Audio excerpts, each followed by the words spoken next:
embracing the power of moving on, and why letting go is necessary. We are wired for connection, for attachment, for holding on. We love deeply, fight fiercely, and grip tightly to the things, people we believe are meant to stay. But life doesn't always work that way. Sometimes, despite our best efforts, things fall apart. A friendship shatters, a relationship fades. A dream we built with every piece of our soul crumbles before our eyes, and we're left standing in the wreckage, wondering, how do I move forward? Ending something, whether it's a relationship, a job, a dream, or even a version of ourselves, is one of the hardest things we'll ever do. It's uncomfortable, it's terrifying, and yet it is often necessary, because endings, as painful as they may be, are also beginnings in disguise. But here's the thing, we are wired to resist endings. We cling to what's familiar even when it no longer serves us. We tell ourselves that if we just try harder, if we just give it a little more time, if we just change one more thing, maybe, just maybe, it won't have to end. We convince ourselves that holding on is a sign of strength, when in reality it takes far more courage to let go. Courage is not the absence of fear, it's the decision to act in spite of it. Nothing requires more courage than standing at the edge of something we once loved, something we once believed in, choosing to walk away. But why is it so hard? Because endings come with grief. Even when we know deep down that something needs to end, even when we recognize that staying is breaking us, we still grieve the loss. We grieve what was, what could have been, what we hoped for. Grief doesn't follow a straight line. It's messy, it comes in waves. One moment we feel strong, certain in our decision. The next we're drowning in doubt, questioning everything. So we stall, we delay the inevitable, not because we don't know what to do, but because we're afraid of what comes after. The silence, the uncertainty, the space where that person, that dream, that identity used to be. But here's what we forget: when we refuse to let something end, we are choosing to live in limbo. We are choosing to stay stuck, suspended between what was and what could be. And that space, it's the courage to end. Why endings are hard but essential for growth.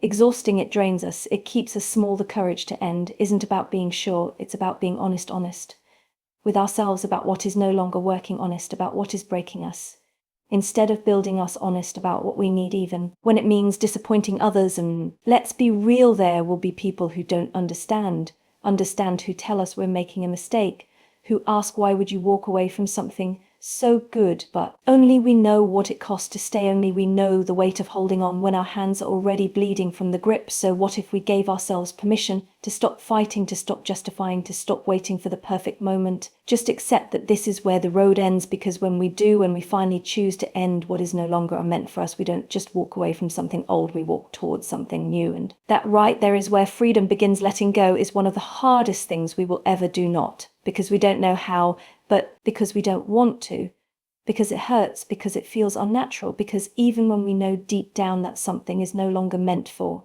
us, there's a part of us, it still holds on, gripping tightly to the memories, the love, the dream of what could have been.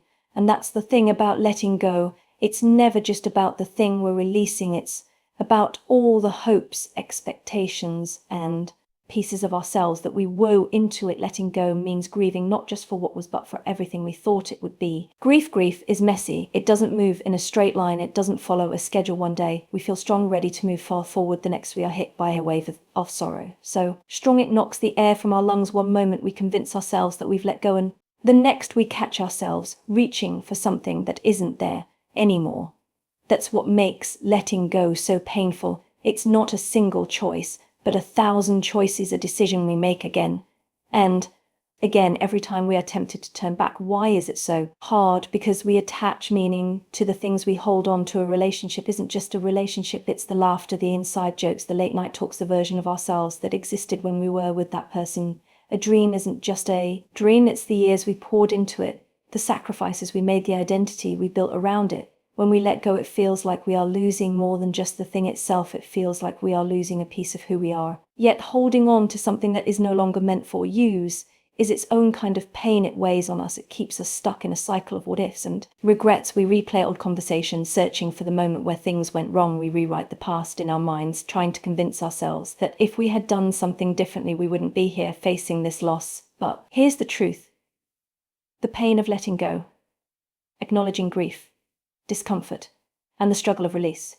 Some things are meant to be let go, not because they weren't beautiful, not because they didn't matter, but because we have outgrown them, or they have outgrown us. Letting go isn't about pretending it didn't matter. It's about accepting that it mattered deeply and still knowing that it's time to move forward. It's about trusting that even though this chapter is closing, the story isn't over, but we have to feel the pain, we have to sit with it, let it move through us instead of running from it, because pain that is ignored doesn't disappear, it lingers, waiting for us in quiet moments, sneaking up on us. When we least expect it, the only way to truly let go is to allow ourselves to feel every ounce of the hurt, to grieve what we lost, to acknowledge what it meant to us. Then little by little, day by day, we loosen our grip, we stop searching for answers we will never get, we stop reopening wounds that need time to close, we stop waiting for an apology that may never come, we let the pain shape us. But we do not let it define us. We carry the lessons, the love, the growth, but we do not carry the weight, because the pain of letting go is real. But so is the peace that comes after healing. Is not a straight line. It's not neat, predictable, or something we can check off a to-do list. It doesn't follow a schedule.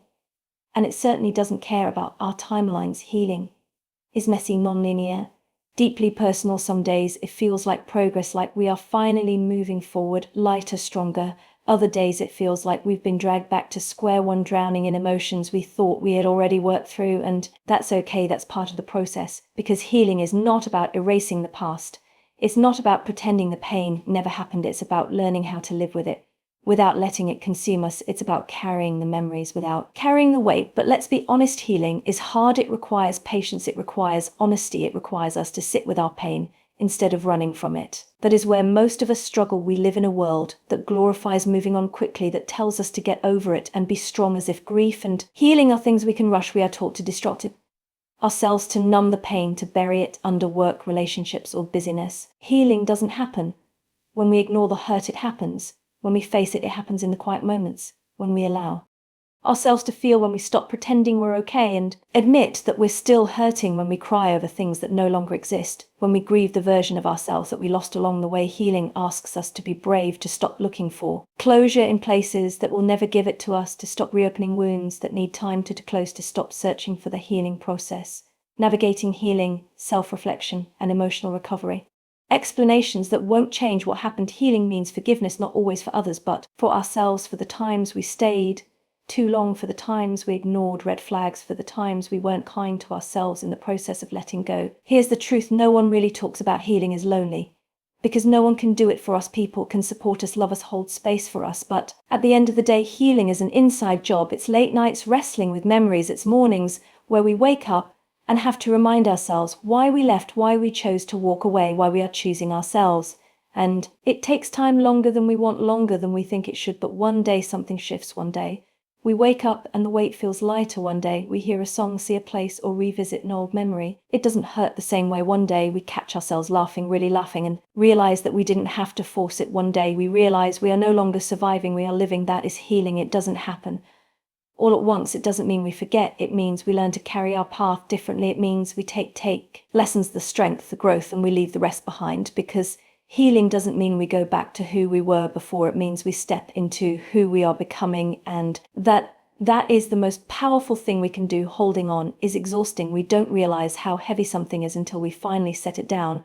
Until then, we carry it, sometimes for months, sometimes for years, dragging it with us into new places, new relationships, new versions of ourselves. We tell ourselves we've moved on, but in the quiet moments when no one is watching, we know the truth. We are still holding on. But why do we grip so tightly to things that are hurting us? Because letting go feels like losing, like admitting to, like saying that all the love, all the time, all the energy we poured into something no longer matters. We convince ourselves that if we hold on just a little longer, things might change. That person might come back, that situation might get better, that closure we're desperate for might finally arrive. So we stay, we replay old conversations in our minds, dissecting every word, searching for the moment where things went wrong. We keep rereading old messages, looking for signs, for meaning, answers we will never find. We hold on to the pain, the resentment, the anger, thinking that if we just keep feeling it, we'll somehow make sense of it. All we're really doing is keeping ourselves stuck, because here's the thing about holding on: it doesn't stop the past from being the past. It doesn't change what happened. It doesn't fix what's already broken. What it does do, however, is weigh us down. It keeps us anchored to something that no longer exists. It takes up space that could be filled with new love, new joy. The weight of holding on, how holding on to the past prevents us from moving forward. New beginnings, and yet we resist letting go, because as painful as it is to hold on, the idea of release is even scarier.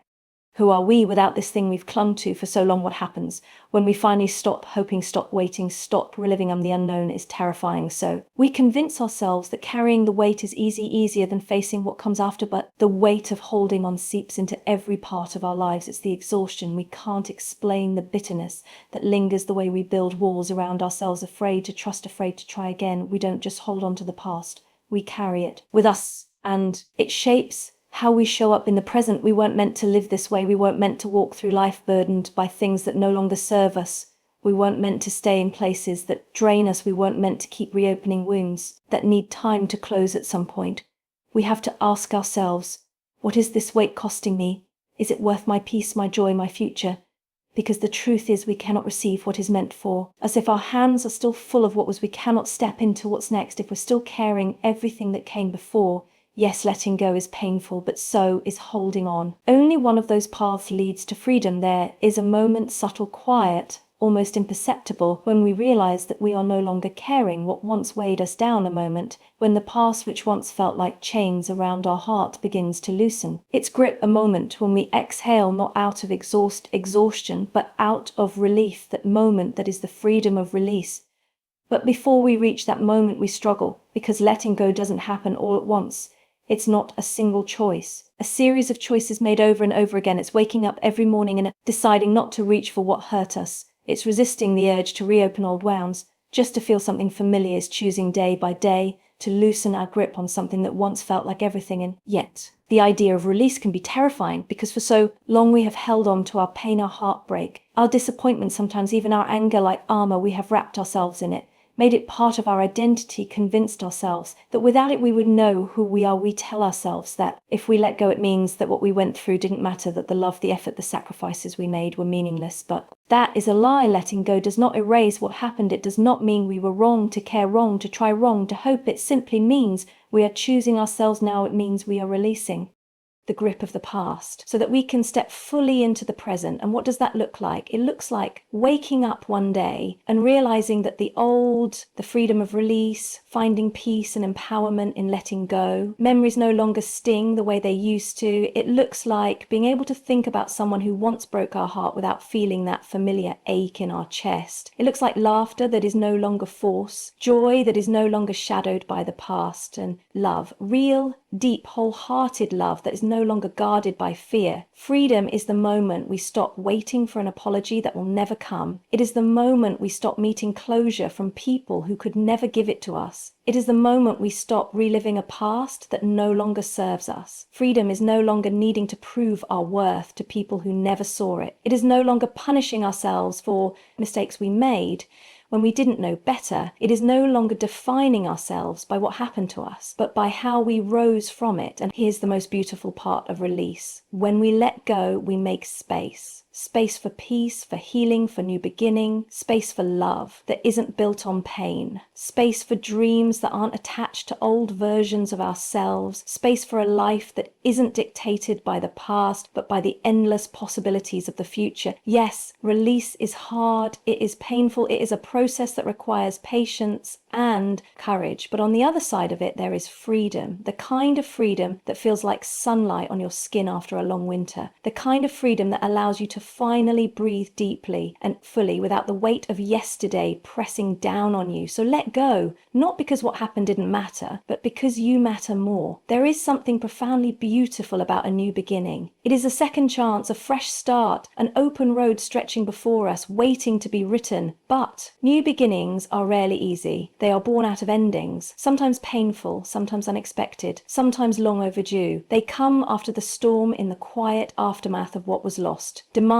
that we take a deep breath and step forward into the unknown known. And that takes courage, because as much as we long for a fresh start, a part of us resists it. We hesitate, looking back at the past with nostalgia, wondering if we are truly ready to leave it behind. We second guess our decisions, replaying old memories, questioning whether we made the right choice. We fear stepping into something new, because what if the new is just as painful? What if we fail? What if we get hurt again? But here's the power of a new beginning. Choosing growth, rediscovery, and new possibilities. Truth, new beginnings require faith. Faith in ourselves, in the journey ahead, and the idea that what is coming is greater than what we left behind, because every new beginning is a declaration. I choose to move forward. I choose to grow. I choose myself. But the power of a new beginning isn't just about stepping away from the past. It's about stepping towards something greater. It's about allowing ourselves to dream again, to hope again, to believe that we are not defined by what happened to us, but how we rise from it. A new beginning is an invitation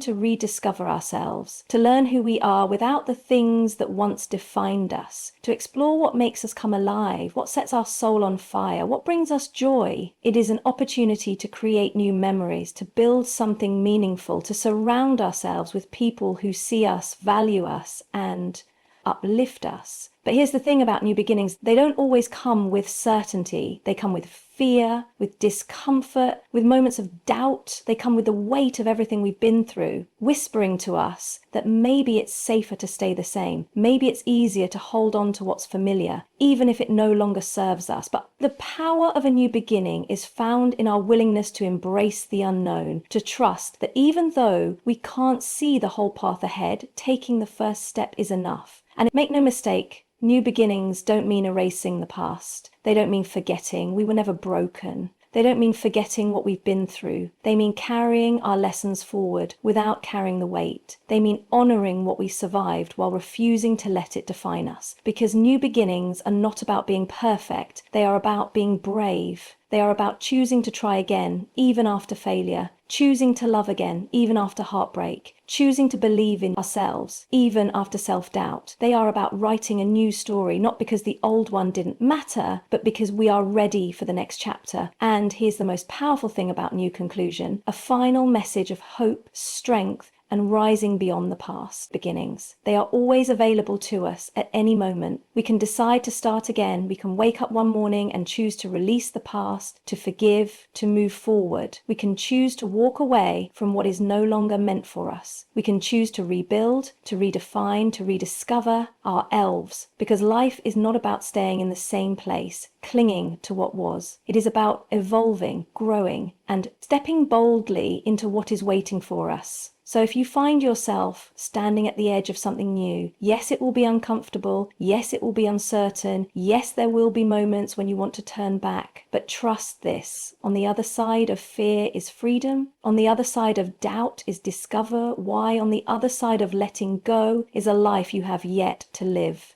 And that is the power of a new beginning. 4 simple statements, yet within them lies the journey of transformation, the path from heartbreak to healing, from loss to liberation. We have all faced moments when we held on too tightly, afraid of what life would look like without what we lost. We have all known the sting of letting go, the ache of an ending we weren't ready for. We have all sat with pain, wondering when it would loosen its grip, wondering if we would ever feel whole again. But healing teaches us that endings are not punishments, they are beginnings in disguise. The pain we feared would break us was actually shaping us, preparing us for something greater. And the moment we choose to release the past, not because it didn't matter, but because we matter more, that is the moment we set ourselves free. Because life is not meant to be lived in the past. It is not meant to be weighed down by regrets, by unanswered questions, by things that are no longer ours to carry. Life is meant to be lived here now, fully. So we choose to move forward. We choose to heal. We choose to embrace the unknown, to trust that what is ahead is far greater than what is behind us. We choose to start again, knowing that with every ending comes the possibility of a beautiful new beginning. And when we finally do, we finally step into our future, unburdened and unafraid, we will realize something powerful. We were never meant to stay where we were. We were always meant to rise.